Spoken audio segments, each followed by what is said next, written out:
প্ৰথমে যদি মই ক'ব বিচাৰোঁ যে দুপৰীয়াৰ ভাগত যেনেদৰে ৰঙা নদীৰ জলপৃষ্ঠ ফেনে ফুটুকাৰে বাঢ়ি আহিছিলে সেই জলপৃষ্ঠ কিছু পৰিমাণে কমিছে। ৰঙা নদীৰ মই ৫ নৈত উপস্থিত আছোঁ। ৫ নৈৰ যদি পৰিৱেশ চাই যে দিনৰ ভাগত যিটো পৰিৱেশ আছিলে কেমেৰা পাৰ্চন চিৰঞ্জীৱে দেখুৱাব,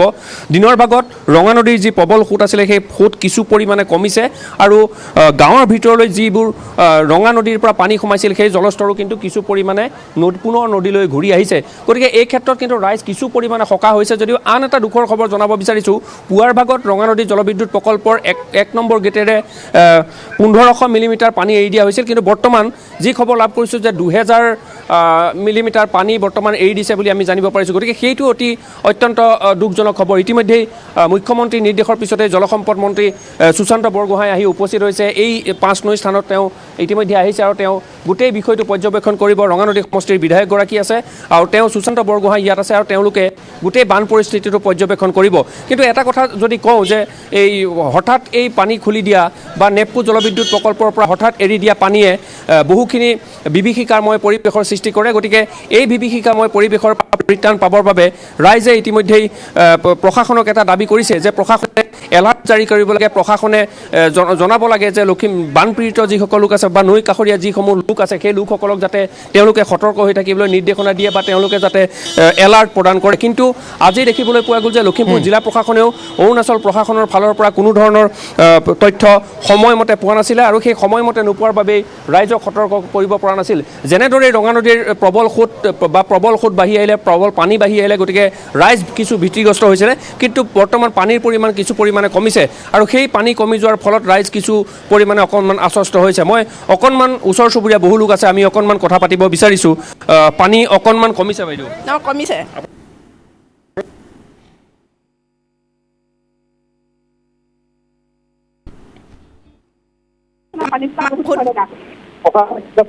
আপোনালোকক আগতীয়াকৈ যে পানী এৰিছে খবৰ পোৱা নাছিলে। মই আপোনাৰ সৈতে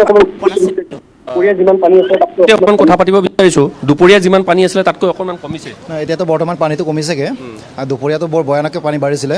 এই বছৰ মানে যিটো নেকি নেপকৈ বানপানীটো মানে ডেমটো খুলি দিছে, আমাক আগত ইনফৰমেশ্যন দিছে, এইবাৰ ইনফৰমেশ্যন দিয়া নাই। মানে আমি একো কা খবৰ নোপোৱাৰ কাৰণে যিটো পানী অকস্মাত হোৱাৰ কাৰণে আমাৰ লাষ্টত গম পোৱা মতে মানে আমাৰ ইয়াত SDRF আহি পিছত আহি এতিয়া গোটেই বৰ্তমান অলপ চিন্তা পানী কমাৰ কাৰণে অকমান চিন্তাটো কমিছে। এতিয়া বাৰিষা বিষয় যদি বাইছে যদি ডেম্পত যদি আৰু বৰষুণটো বেছি হয় তেতিয়া পানী বাঢ়িবই। মুহূৰ্তত আমি ৰঙা জলবিদ্যুৎ প্ৰকল্পৰ পৰা পানীতে এই কৃষকৰ ৰোগীত আপুনি কৰে। 8 তাৰিখত অৰুণাচলৰ পৰা প্ৰথম স্থান দিয়া হৈছিলে আৰু পানী এৰি দিয়াৰ ফলত তেওঁলোক ক্ষতিগ্ৰস্ত হ'ল। কাৰণ অৰুণাচল প্ৰশাসন ফালৰ পৰা বা নেপকোৰ কৰ্তৃপক্ষৰ ফালৰ পৰা কোনো ধৰণৰ তেওঁলোকক আগতীয়া জাননী দিয়া হোৱা নাছিলে। হঠাৎ পানী বাঢ়ি আহিলে গতিকে কি কৰিম পৰিৱেশৰ সৃষ্টি এই বিষয়টো লখিমপুৰ জিলা প্ৰশাসনে হওক বা অসম চৰকাৰে হওক এটা কঠোৰ নিৰ্দেশনা জাৰি কৰিব লাগে। যেতিয়াই নেপকো জলবিদ্যুৎ প্ৰকল্প হওক বা নতুন জলবিদ্যুৎ প্ৰকল্প হয় সেই প্ৰকল্পসমূহৰ পৰা পানী এৰি দিয়াৰ পূৰ্বেই এই জিলাকেইখন ধেমাজি, লখিমপুৰ, শোণিতপুৰ আদি জিলাকেইখনৰ ৰাইজক সতৰ্ক কৰিবৰ কাৰণে নিৰ্দেশনা প্ৰদান কৰে। এটা কঠোৰ নিৰ্দেশনা যাব লাগে। এটা কথা ক'ব বিচাৰিছোঁ যে ইতিমধ্যে মুখ্যমন্ত্ৰীগৰাকীৰ কঠোৰ নিৰ্দেশনাৰ পিছত জলসম্পদ মন্ত্ৰী ইয়াত আহি উপস্থিত হৈছে সুশান্ত বৰগোহাঁই আৰু আমি কি খবৰ লাভ কৰিছোঁ অভিভাৱক মন্ত্ৰী কেশৱ মহন্তই ইয়াত আহি পৰ্যালোচনা চলিব। অৰুণাচলৰ খবৰ যদি বৰ্তমান আমি জনাব বিচাৰোঁ যি অংশত নেপকো জলবিদ্যুৎ প্ৰকল্পৰ যি দিশত ডাৱৰ বিস্ফোৰণ হৈছিলে সেই ডাৱৰ বিস্ফোৰণ হোৱা অংশত বৰ্তমান বৰষুণ কিছু পৰিমাণে কি আছে, যাৰ ফলত এই জলস্তৰ কিছু পৰিমাণে বৃদ্ধি পোৱাৰ সম্ভাৱনা আছে। আন এটা কথা যদি ক'ব বিচাৰোঁ যে নেপকো জলবিদ্যুৎ প্ৰকল্পত পানী বহু পৰিমাণে জমা হৈ আছে। গতিকে কিছু সময় পূৰ্বে আমি এটা অনানুষ্ঠানিক এটা খবৰ লাভ কৰিছোঁ যে ২০০০ মিলিমিটাৰ পানী পুনৰ এৰি দিছে। গতিকে সেই ২০০০ মিলিমিটাৰ পানী যদি এৰি দিয়াৰ তথ্য যদি সঁচা হয় তেতিয়াহ'লে কিন্তু এই জলস্তৰ বৃদ্ধি পাব। এই জলস্তৰ বৃদ্ধি পালে যিসমূহ গাঁও নৈ কাষৰীয়া সেই অঞ্চলসমূহলৈ পানী বিয়পি যোৱাৰ পূৰ্ণ সম্ভাৱনা আছে। আমি দৃশ্যাংশ দেখুৱাই গৈছোঁ নীল আপুনিও যিহেতু দৃশ্যাংশ দেখুৱাই গৈছে এতিয়া কথাটো হৈছে অতি ফেনে ফুটুকাৰে যিহেতু জলপৃষ্ঠ বৃদ্ধি পাইছে যিসমূহ মথাউৰি আছে মথাউৰিসমূহ কি অৱস্থাত আছে কাৰণ যদিহে কেনেবাকৈ এনেধৰণৰ এটা অৱস্থাত মথাউৰি ভাগিবলৈ হয় তেন্তে বহুকেইটা অঞ্চল প্লাবিত হ'ব মথাউৰিসমূহ কেনেধৰণৰ অৱস্থাত আছে এই মুহূৰ্তত যদি ক'ব বিচাৰোঁ যে ৰঙা নদীৰ দুই পাৰৰ যিসমূহ মথাউৰি আছিলে সেই মথাউৰিসমূহ পুনৰ নিৰ্মাণ কৰা হৈছে তাত পুনৰ স্বাভাৱিক অৱস্থালৈ মথাউৰিসমূহ নিৰ্মাণ কৰা হৈছিল ৰঙা নদীৰ দলঙৰ সমীপতে এটা মথাউৰি পুনৰ নিৰ্মাণ কৰা হৈছিল কিছু পৰিমাণে সেয়া নিৰ্মাণ হৈ উঠিছে কিন্তু আজিৰ তাৰিখত ৰঙা নদীৰ দুই পাৰে থকা মথাউৰি কিছু পৰিমাণে নিৰ্মাণ হৈছে আৰু ক'ব নোৱাৰি কাৰণ যোৱা বছৰ আমি দেখিছোঁ মথাউৰি থকা স্বত্বেও সোনকালে অহা এই প্ৰবল সোঁতে কিন্তু মথাউৰিৰ এটা অংশ উটুৱাই লৈ গৈছিল সেই উটুৱাই নিয়া অংশই ৰঙা নদীৰ নামনি স্তৰত যিসকল লোক আছে সেই লোকসকলক বিৰত প্ৰতিসাধন কৰিছে গতিকে জলসম্পদ মন্ত্ৰীগৰাকী আহিছে তেওঁ প্ৰত্যেকটো বিষয় আজি পৰ্যালোচনা কৰিছে তন্নতন্নকৈ পৰীক্ষা কৰিছে ক'ত কেনেদৰে মথাউৰি নিৰ্মাণ কৰা হ'ল ক'ত কেনেদৰে মথাউৰি নিৰ্মাণৰ কাম চলি আছে বা কাম কেনেধৰণৰ চলিছে সেই বিষয়ে তেওঁ পৰ্যালোচনা কৰিছে গতিকে মথাউৰি জিলা প্ৰশাসনৰ ফালৰ পৰা বা স্থানীয় যিগৰাকী বিধায়ক ৰঙা নদী সমষ্টিৰ ইছৰাজ হাজৰিকাই এটা কথা কৈছে চিন্তিত হোৱাৰ কাৰণ NDRF ৰেডি কৰি থোৱা হৈছে বা যিকোনো বিপদৰ সন্মুখীন হ'ব পৰাকৈ লখিমপুৰ জিলা প্ৰশাসন সাজু হৈ আছে কিন্তু এটা কথা চাব লাগিব জিলা প্ৰশাসন বা SDRF NDRF যিবোৰেই সষ্টম হৈ নাথাকক কিয় কিন্তু পানী কিমান পৰিমাণে এৰি দিয়ে ৰঙা নদী জলবিদ্যুৎ প্ৰকল্পৰ পৰা পানী কিমান পৰিমাণে এৰি দিয়া হৈছে এই পানী কিমান স্পীডত তললৈ নামি আহিব আৰু দেখিছে যে ভূমিস্খলন হৈছে অৰুণাচলত প্ৰবল ভূমিস্খলন হৈ গছ গছনি ঘৰ দুৱাৰ সম্পূৰ্ণৰূপে উটুৱাই লৈ গৈছে গতিকে সেই পানী কিমান স্পীডত তললৈ নামি আহে সেয়াও নিৰূপণ কৰিব কাৰণ নদীখনৰ গতি কোনফালে কৰে বা নদীখনৰ গতি কোনফালে গতি যোৱা সেই এৰি দিয়া পানীৰ কিমানখিনি বহন ক্ষমতা আছে নদীখনৰ সেয়াও কিন্তু নিৰ্ধাৰণ কৰিব মুঠৰ ক'বলৈ গ'লে লখিমপুৰ জিলা প্ৰশাসনে এতিয়া ৰাইজক সতৰ্ক কৰাৰ আহ্বান জনাইছে সকলোৱে আৰু নেক্সট জলবিদ্যুৎ প্ৰকল্পৰ পৰা পানী আহিলে যাতে ৰাইজে তাৎক্ষণিকভাৱে সতৰ্ক হ'ব বা তাৰ ব্যৱস্থা গ্ৰহণ কৰাৰ দাবীটো বিচাৰে ৰাইজে পাৰ্থ প্ৰশাসনৰ তৰফৰ পৰা কি কোৱা হৈছে এতিয়ালৈকে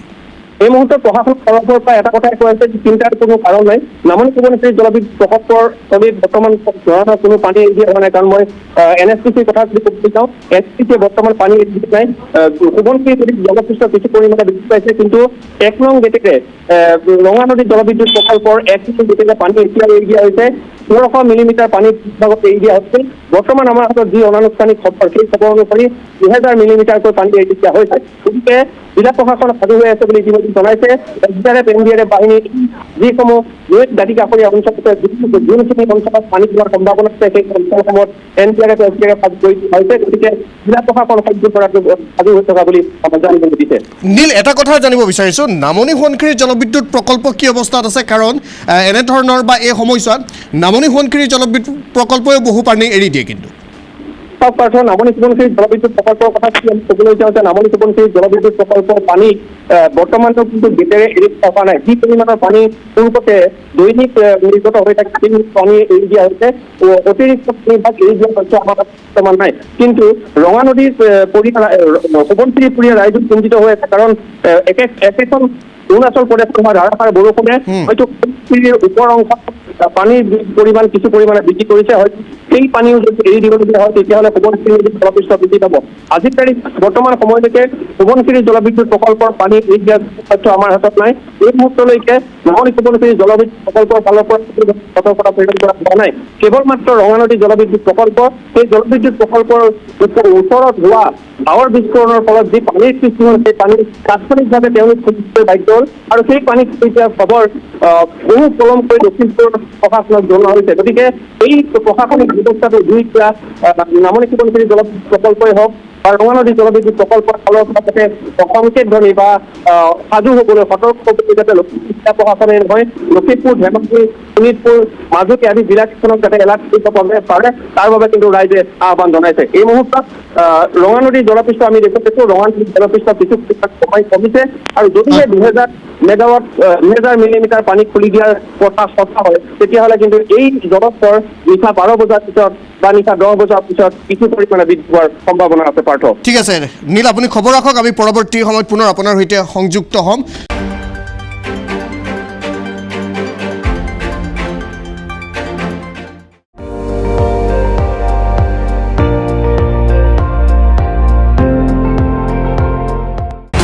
আপুনি চাই আছে ND24 সৰ্বশ্ৰেষ্ঠ নহয় সৰ্বোত্তমৰ দৌৰত